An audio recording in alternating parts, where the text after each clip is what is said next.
నాకు జయశంకర్ గారు స్ఫూర్తి పురస్కారానికి ప్రత్యేకమైనటువంటి అర్హత ఏదీ లేదు. నాకున్న అర్హతల్లా జయశంకర్ గారితో దాదాపు 20 సంవత్సరాలు కలిసి పనిచేశాం. జయశంకర్ గారి యొక్క ప్రత్యేకత ఏమిటంటే అనేక రంగాల్లో కృషి చేశారు. ముఖ్యంగా విద్యారంగంలో వారు చేసినటువంటి కృషి ఎంతో ఎనదగినది.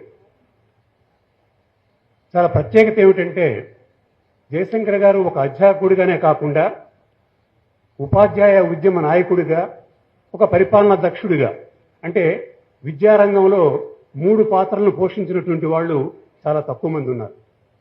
ఆ విధంగా విద్యారంగానికి ఒక తెలంగాణకి స్ఫూర్తిదాతే కాకుండా, తెలంగాణకి జాతిపితగానే కాకుండా, విద్యారంగానికి కూడా ఒక రోల్ మోడల్గా, ఒక అధ్యాపకుడిగా ఒక రోల్ మోడల్. ఆయన వడవని ముచ్చటని ఒక పుస్తకంలో ఆయన జీవితాశయం ఎకనామిక్స్లో లెక్చరర్ కావాలని, బెనారస్ యూనివర్సిటీ నుంచి, అలీఘర్ యూనివర్సిటీ నుంచి ఎంఏ చేశారు. తర్వాత ఉస్మానియా నుంచి డాక్టరేట్ చేశారు. ఆయన జీవితాశయం నాకు లెక్చరర్ కావడమే జీవితాశయం అని చెప్పారు. అదేవిధంగా ఉపాధ్యాయ ఉద్యమ నాయకుడిగా కూడా చాలా గొప్ప కృషి చేశారు. ఆయన ఉపాధ్యాయ ఉద్యమ నాయకుడిగా కృషి చేస్తున్న సందర్భంలో ఎప్పుడూ ఒక మాట చెబుతుండేవాడు.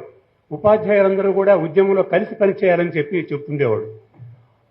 జయశంకర్ గారి జీవితం నుంచి మనం నేర్చుకోవాల్సింది ఏమిటంటే ఉద్యమాలు చేసేటప్పుడు ఒక లక్ష్యం అనేది ఉండాలి. ఆ లక్ష్యానికి అందరూ కలిసి పనిచేయాలని చెబుతుండేవాడు. If we are not hanging together will be hanged separately అని ఆయన ఎప్పుడూ కోట్ చేస్తుండేవాడు.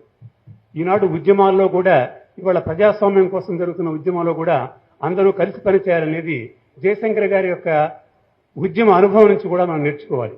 అంతేకాకుండా గొప్ప పరిపాలనా దక్షుడిగా కూడా దాదాపు 20 సంవత్సరాలు 1975 నుంచి 1994 వరకు ప్రిన్సిపాల్గా, రిజిస్ట్రార్గా, వైస్ ఛాన్సలర్గా పనిచేశారు. ఈ పరిపాలనా దక్షుడిగా కూడా ఒక రోల్ మోడల్గా, పరిపాలనా దక్షుడు ఏ విధంగా ఉండాలి, ప్రిన్సిపాల్ ఏ విధంగా ఉండాలి, ఆయన చేసిన అన్ని ఉద్యోగాల్లో కంటే కూడా ఆయన చెప్పిన మాటల్లోనే సీకేఎం కాలేజీ ప్రిన్సిపాల్గా నాకు చాలా తృప్తినిచ్చిందని చెప్పారు. నేను కూడా అనేక ఉద్యోగాలు చేశాను. సీకేఎం కాలేజీలో 10 సంవత్సరాలు లెక్చరర్గా పనిచేస్తాను. నేను చేసిన అన్ని ఉద్యోగాల్లో కూడా నాకు సీకేఎం కాలేజీ లెక్చరర్గా చేసిన ఉద్యోగమే చాలా గొప్ప తృప్తినిచ్చింది.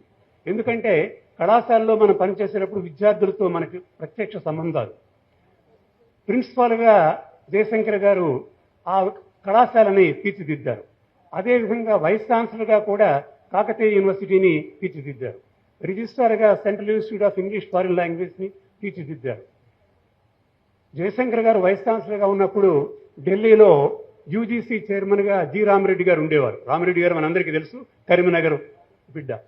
ఆయన ఒక ఉపన్యాసంలో చెబుతూ దేశంలో ఈనాడు ఉన్నటువంటి వైస్ ఛాన్సలర్స్లో జయశంకర్ గారు చాలా బెస్ట్ వైస్ ఛాన్సలర్ అని చెప్పాడు.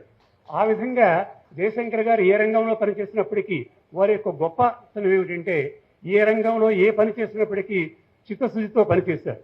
అదేవిధంగా తెలంగాణ కోసం కూడా చిత్తశుద్ధితో పనిచేశాడు. సిన్సియారిటీ ఆఫ్ పర్పస్ ఆయన యొక్క గొప్పతనం.